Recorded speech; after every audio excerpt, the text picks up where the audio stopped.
Hi there, this is Nicole from Right at Home Shop, and today I'm so excited because it's the first day of our National Craft Month celebration. Over the next 2 weeks, you can check back here on our YouTube channel or our blog for new how-to videos designed to inspire you to get crafty this month.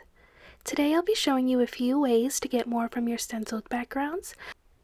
For today's cards, I will be using our layered rainbow stencil set, which is a 6x9" set with 5 layers that builds a colorful, radiant rainbow background.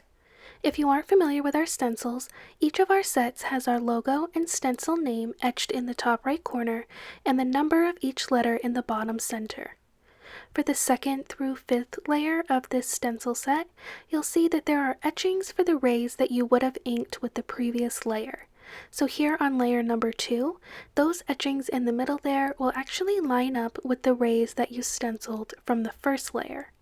And this just helps you get proper alignment easily and quickly. To start off, I'm going to lightly adhere a piece of white cardstock to my work surface and washi tape the first stencil layer on top.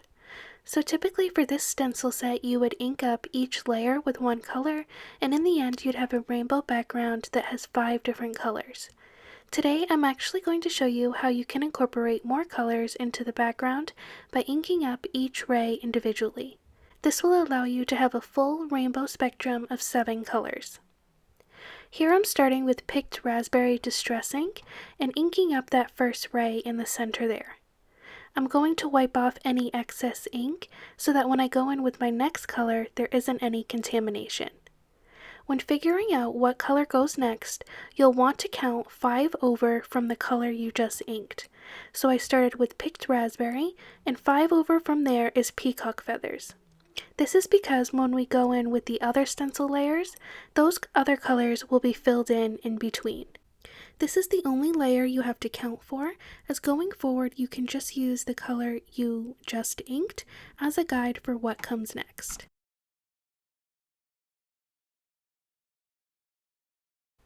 Okay, so to find my next color, I'm counting 5 over from the blue, and I get yellow, which is mustard seed, and I'll just ink that onto the outer 2 rays. I'll lift up the stencil here, and you'll see the start of our rainbow background. For the second layer, you'll use the etchings to line up the stencil with the rays you have inked on the paper, and then you can just tape it in place. So like I mentioned before, now that we have our first layer of color down, we can use it as a guide for what color comes next. So after the Picked Raspberry ray in the center here will be Candied Apple.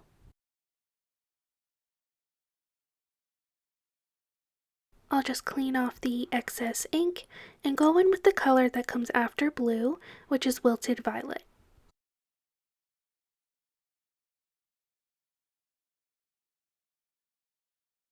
So you're just going to want to continue that same process until you've added color to each of the rays on all 5 stencils.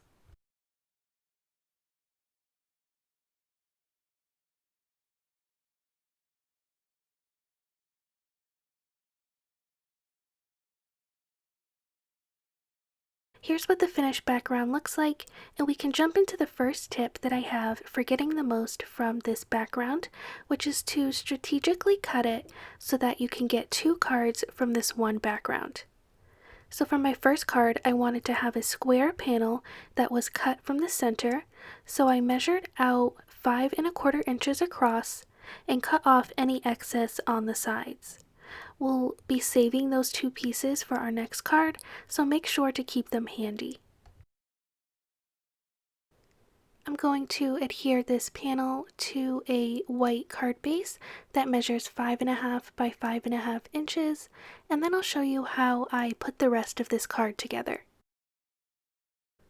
I'm going to stamp out a few butterflies from our Fluttering By stamp set, and to make sure I get all the layers lined up perfectly, I'll be using my Mini Misty and a jig to hold the die cuts in place. I'll start by lining up the bodies in the center and then inking those up with Catherine Pooler Blackjack ink. I'm going to speed through most of my stamping here, but for all of my ink colors I used Ranger Distress inks. I used many of the same colors on the background, but I also brought in a few other shades just to add even more color.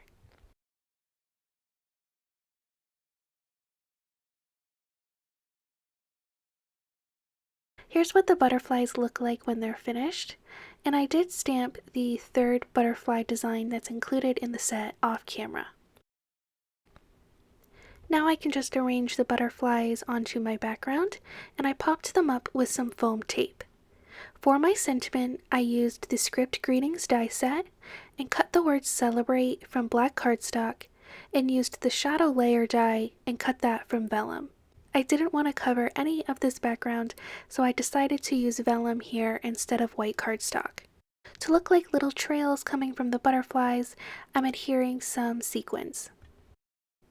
And here's a look at the bright and colorful finished card that I'm sure would bring a smile to anybody's face. Okay, so now we can move on to putting those two strips that we cut off to use on another card project. So here I have a white card base that I believe is about 5 1/4 by 5 1/4, and I'm just adding some tape runner adhesive right on top and then adhering those strips along each edge, and then I can go in and trim off any excess. So now we just need to cover that little opening there in the center, and here I have a strip of Canson XL watercolor paper that's cut to about 2.5 inches wide. And I'm going to use a sentiment from our Color in Sentiment stamp set and stamp that right in the center of that strip.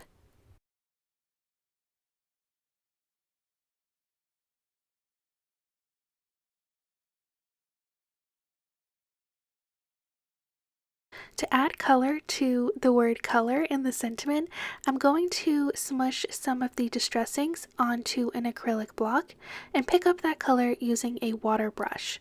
Then I can just fill in those letters, and I'm trying to get a blend from each of the colors that we used on the background. So I used picked raspberry, then I'm going into candied apple, and so on.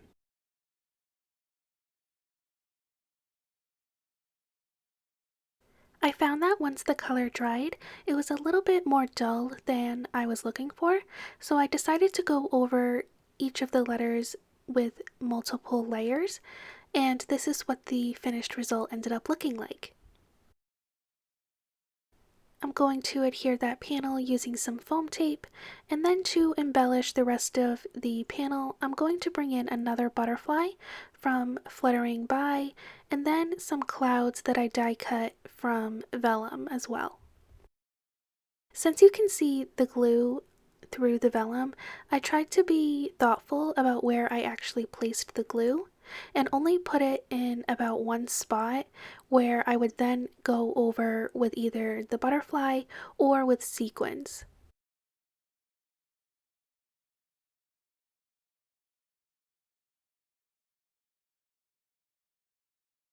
So here's a look at the finished card, and then I will bring in the first card that we made, and you can see here how we were able to use one 6 by 9 inch panel to get two 5.5 inch square cards from them.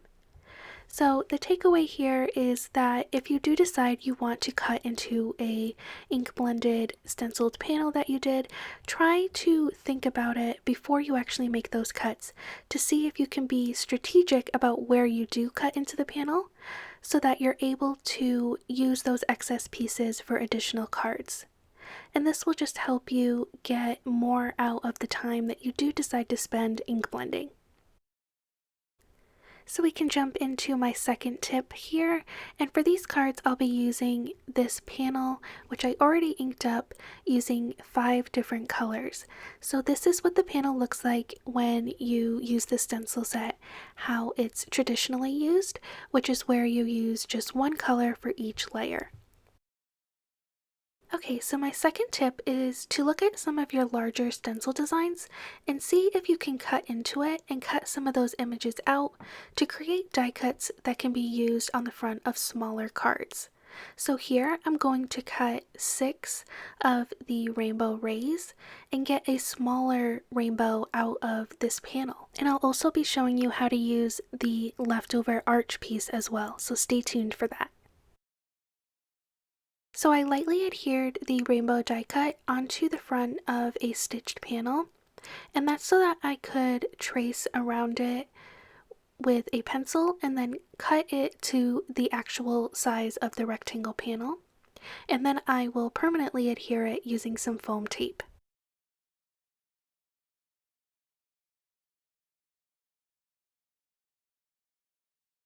I'm going in with more of the words from the Script Greetings die set.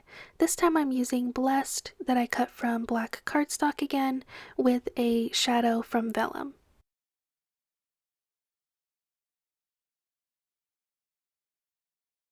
I used the coordinating Script Greetings stamp set to stamp the rest of the sentiment onto a white strip that I popped up right below the die cut.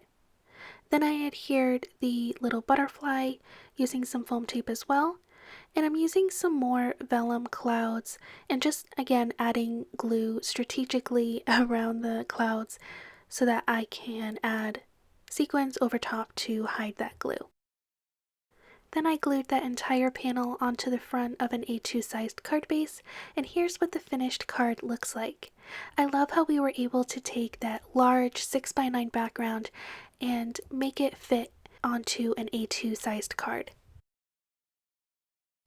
Okay, so now I'm going to show you how to put this leftover arch piece to use. So the idea I came up with was to cut it in half and then overlap the two pieces so that each of the edges touches each other and then flip it upside down. And this is what it ends up looking like, and I think it is just such a fun, interesting look. It has so much movement and it actually covers the entire front of an A2 sized card. So with those leftover pieces, we were able to make another A2 sized card, which I was so excited to find out. I couldn't believe that it was the perfect size. So I just adhered it down onto the card base here, and again I'll just trim off any excess.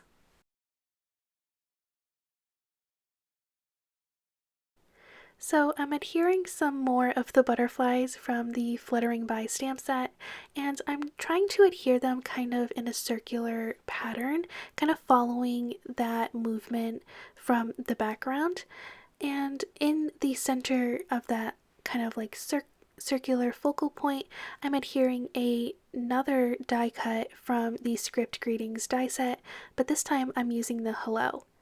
So I'm sure you've noticed on all of these cards I'm pretty much using the same products, but I'm just trying to use them in different ways and really stretch the use of them. So that's kind of like my purpose for this whole video, is just to kind of show you and to encourage you to look at your items that you have in different ways and really see how far you can stretch it, how many different ideas you can come up with. And I hope that these techniques are, inspiring you to do so. I added some more sequins just in some of those open areas, and we have another finished card. And here's a look at the 2 cards that we were able to make, and just like the first set, we have nothing left over. We were able to use the entire panel creatively and create 2 different designs that just have a ton of color and are super fun. Here's a look back at all of the cards we made today. Let me know in the comments which one was your favorite. Don't forget to enter our giveaway by clicking the link in the description box below. And make sure to take some time for yourself to get crafty this National Craft Month. I'll see you back here in a couple days for another technique video, and I hope you have a great day. Bye!